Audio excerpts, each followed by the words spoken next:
Magandang hapon po sa lahat. Tayo nagbabalik dito sa ating munting channel. Ayan, para mag-discuss ulit ng another coins. At ito po ay ating hilig mangulikta ng barya. Parati natin sinasabi, hilig kasi natin mangulikta ng barya. Kaya ho tayo nandito para mag-discuss ng kanilang mga presyo sa ating mga online sale. Isa naman tayong kolektor. Magandang hapon po sa lahat. Ang pag-usapan natin barya ngayon guys, ito po ay barya po ng Pilipinas. Ito yung tinatawag nila na nakapaloob po sa BSP series. Ayan, 10 pesos po, year 2015. Ayan. Nakikita nyo po sila dyan, yung dalawang lalaki, imahe ng dalawang lalaki. Ayan, nakaharap po sa kanang bahagi. Sila po si Apolinario Mabini and then Andres Bonifacio po.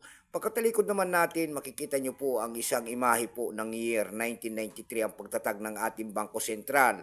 And then Catwill po, kung tawagin ng ating mga kolektor, dyan po bumabase ang ating mga kolektor kung ano reverse o die ang isang coins. Ayan. And then Republika ng Pilipinas. Ayan. Tignan natin ang kanyang presyo. Ang hinahanap natin dito, yung mga semi-hard, ay yung hard to find po dito sa year na to, yung year 2007. At saka year 2009, yung kanyang hard to find. Yung year 2007 po, nagre-range po ng presyo noon ng 1,500 pesos. Ganon din po yung year 2009, ayan. 1,500 pesos po. Ayan. Ay kung maganda pa ang klase ang coins, tataas pa po yun. Range lang po yun, ayan. Yung kanyang 2007, ayan, 1.5 po. At saka 2009, 1.5 na ang kanilang mga presyo. Yung semi-hard to find naman kung tawagin nila, ito ay year 2000, 2014, at saka 2016. Ayan. May mga presyo na rin po yan.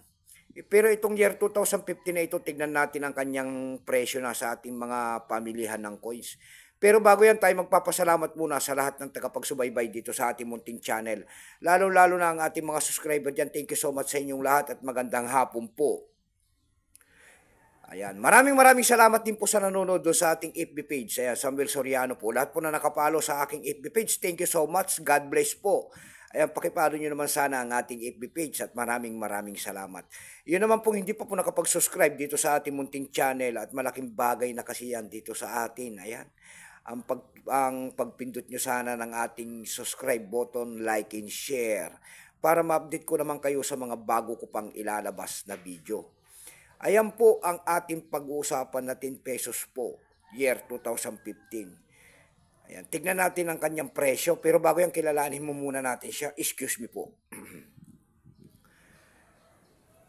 Issue nito ay Philippines po, period nito Republic 1946 up to date po. Type nito standard circulation coins years 2000 hanggang 2017. Value nito 10 pesos po.